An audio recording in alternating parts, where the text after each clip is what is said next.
Министерството за здравство ја прифатило иницијативата за законски измени на Законот за јавно здравје со која естетската медицина, како аплицирањето ботокс, филери и корекции со употреба на ласер, да може да се врши само во медицински установи од медицински лица.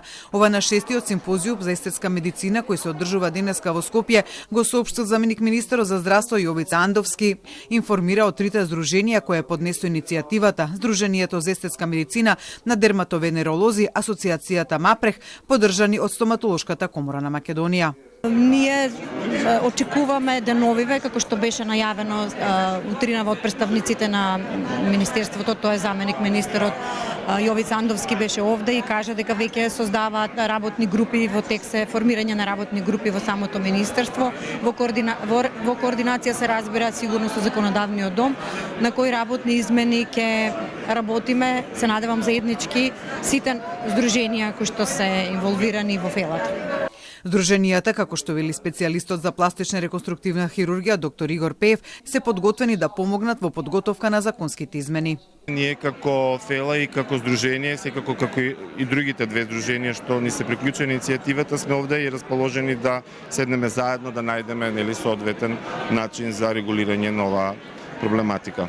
За тоа колку е алармантен проблемот во Македонија со нестручна и во несоодветни услови аплицирање на ботокс и филери, но и други третмани кои спаѓаат во естетска медицина, а кои поради недореченоста и нејаснотиите во актуелниот закон се спроведуваат надвор од медицински установи, според Илиева покажува тоа што на некои клиники барем еднаш неделно се јавува пациент со тешка инфекција како последица од тоа. Процентот се уште го немаме како точна бројка, збориме кај нас во Македонија, затоа што немаме таков регистар. Се уште не е регулирано, например, како што е тоа во соседна Србија, каде што докторот е должен малтене да пријави компликација настаната од надри лекар, кога пациентот веќе ќе дојде и ќе бара помош. За жал, кога ќе дојдат веќе кај нас пациентите, за некои е доцна, па компликациите се малку посериозни. Во регионот состојбата е различна. Во Србија направени се законски измени, пошто како што велото здруженијето Сесијам, состојбата е подобрена, но и борбата против надрилекарството во естетската медицина не е завршена.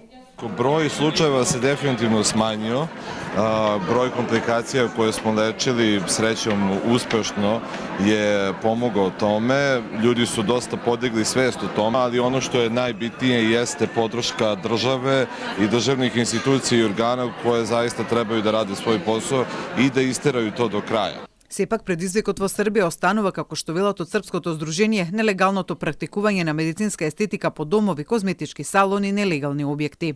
Da je zakon jasan ko i gde sme da radi, da to nikad nije ni bilo upitno, ali ono na čemu mi najviše radimo jeste edukacija ljudi, odnosno pacijenata, da oni znaju da uvek mogu da provere da li neki doktor zaista doktor i gde se određene procedure mogu raditi. Во Бугарија неодамна 13 жени завршија во болница поради надрилекарство со аплицирање на ботокс, од кои едната жена се уште се наоѓа на респиратор, а друга на апарати поради оштетен хранопровод. Бугарските лекари сметаат дека причината за ваквите состојби е поради немање регулатива за примена на естетската медицина. Последните години естетичната медицина наистина се јавява като една многу сериозна субспецијалност медицинска и многу одавна естетичната медицина не е козметика.